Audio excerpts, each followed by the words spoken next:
ഒരു യുവ ചിത്രകാരൻ താൻ ആദ്യമായിട്ട് വരച്ച ചിത്രവുമായി ഗ്രാമത്തിലെ ചന്തയിൽ കൊണ്ടുപോയി വെച്ചു.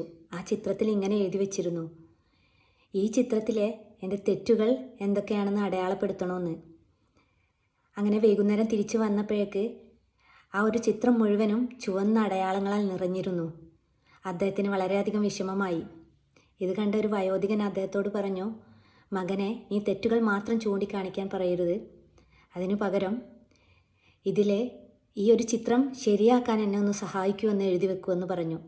അതുപോലെ ചെയ്തപ്പോൾ പിറ്റേ ദിവസം ആരും ഒന്നും അടയാളപ്പെടുത്തിയിരുന്നില്ല എന്നുള്ളത്. ഈ കഥയിൽ നിന്ന് നമുക്ക് മനസ്സിലാകുന്നത് വിമർശിക്കാൻ എല്ലാവർക്കും സാധിക്കൂലേ, പക്ഷേ നല്ല വിമർശനങ്ങൾ മാത്രമാണ് നമ്മുടെ പുരോഗതിക്കൊക്കെ സഹായിക്കുന്നത് എന്നുള്ളതാണ്. അപ്പോൾ ഇന്ന് ഞാൻ നിങ്ങളോട് സംസാരിക്കാൻ പോകുന്നത് ക്രിറ്റിസിസം അല്ലെങ്കിൽ വിമർശനം എന്നൊരു വിഷയത്തെക്കുറിച്ചാണ്.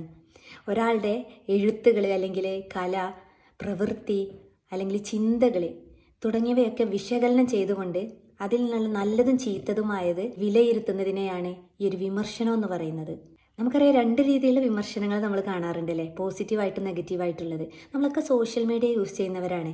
അപ്പോൾ നമുക്ക് ഏതൊരു വീഡിയോ എടുത്തു കഴിഞ്ഞാൽ അതിൻ്റെ കമൻറ്റ് സെക്ഷൻ എടുത്തു കഴിഞ്ഞാൽ നമുക്ക് കാണാൻ സാധിക്കില്ലേ, ചിലപ്പോൾ ആ വീഡിയോയെക്കുറിച്ച് പറഞ്ഞുകൊണ്ട് വീഡിയോ കണ്ടൻറ്റ് നന്നായിരുന്നു, പക്ഷേ കുറച്ചുകൂടി നന്നാക്കാമായിരുന്നു എന്ന രീതിയിൽ പറയാറുണ്ടല്ലേ ചില ഒരു കമൻറ്റുകൾ.